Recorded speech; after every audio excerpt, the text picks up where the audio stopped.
Hi there! In this video, I'll show you how to find digital code on Amazon.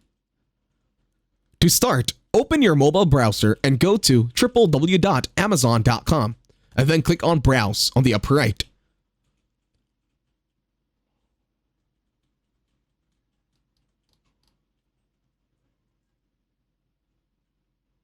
Once you're here, scroll down and then under Your Account tab, tap on See All. After tapping, it should load for a while. Once you're already on this window, go to Your Orders. Once you are in the Your Orders window, click on the Filter button on your screen.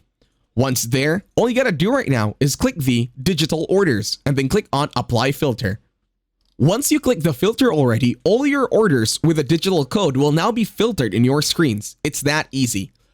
You can also filter the orders by date. And that's it. Thank you for watching. Leave a like, share, and don't forget to subscribe.